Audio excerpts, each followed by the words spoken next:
I'm Tay, and this is a quick review of the V Nendoroid, the protagonist of the Cyberpunk 2077 game. I put her in this diorama to catch your interest, so that you stay until the end of the video to see how I made a pretty nice photo with V. We are taking a look at female version, DX edition. The box is big, the number is 1531. The sculpt is nice, there are some details, but nothing to be excited about. Also, I like default V's design. Darker skin is beautiful, undercut is stylish, and the boots above knee? My own V was wearing these too. Also, the samurai logo on the back seems a little worse than in promo materials, but it's not too bad. By the way, the articulation is standard with supermovable arms, shoulders, legs, and knees. For some reason, the feet are not articulated. V comes with two faceplates, a serious expression and a smug expression. Both faceplates have engraved cyber scars across V's eyes, important detail for the ideas of the game and genre. Also, it's important to note that these faceplates are not standard, they are bigger and have a special hole on the top for the hair part. Before we take a look at accessories, let's check all the hands. In total, there are 4 normal pairs and 3 hands that can be categorized as accessories.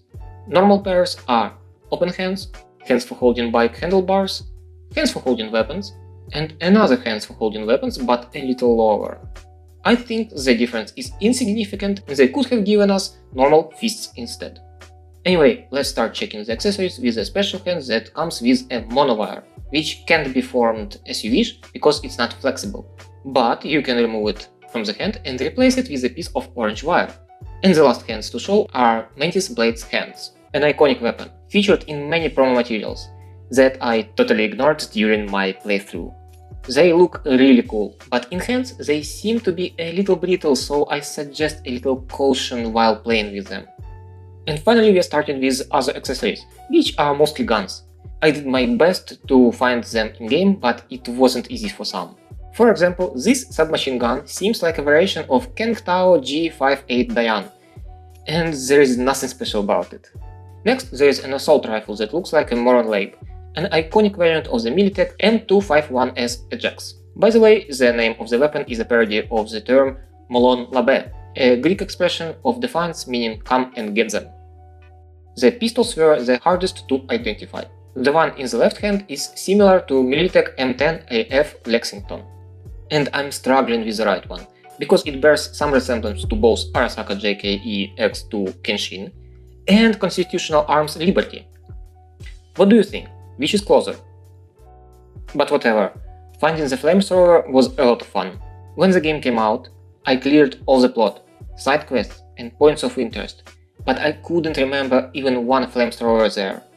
The fire melee attack of Johnny Silverhand's Malorian is the closest we've got, but that doesn't look like the Nendo accessory. And well, it turns out I wasn't paying attention to the in-game ads, because the flamethrower is advertised in Budget Arms commercial.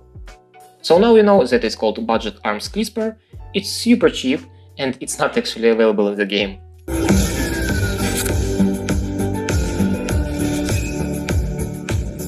The last accessory is the Kaiba Kusanagi CT3X motorcycle, a direct reference to Akira and the most stylish transport in the game.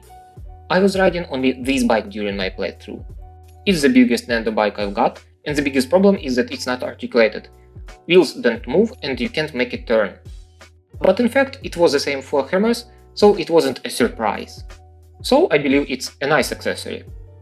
Of course I'm biased, but would you blame me? And I believe it's clear that I like this Nendo. I'm sure it's a nice figure for anyone who liked the game. Was the game perfect? Who cares, I'm reviewing a toy. Did I like it though?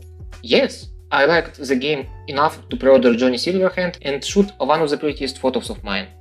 And for the most part, there is nothing special about it. I used my old Street Alley diorama, I lit it with some colored lights and added a phone torch on top. But I'm really proud of these. I always wanted a vending machine for my dioramas, at least one, maybe more, but there were none available for the Nendo size. So in the end, finally, I made some myself. What's more, I learned how to work with LED lights. So the light you will see on the photo is real. And to be honest, I don't think that that's all for this machine. I'm thinking about making a version 2.0 because I have some ideas for improvement, and I'm debating about shooting a separate video about them. But if you're interested, please let me know. Anyway, there is another trick. Lee comes with monowire, and as I said before, you can separate the monowire they provide, make your own out of orange wire, put it in her hand, and make it whatever shape you need. I directed it into the vending machine for plot purposes. The last trick is a simple vape that I used for creating a familiar Blade Runner vibes. And unfortunately I lost the footage of editing, so here's a quick overview of how the photo looked before the editing and how it looks now. I hope you liked at least something in this video. Thank you for watching till this moment. My name is Tay, it's been Tays and Figures, have fun collecting, and bye!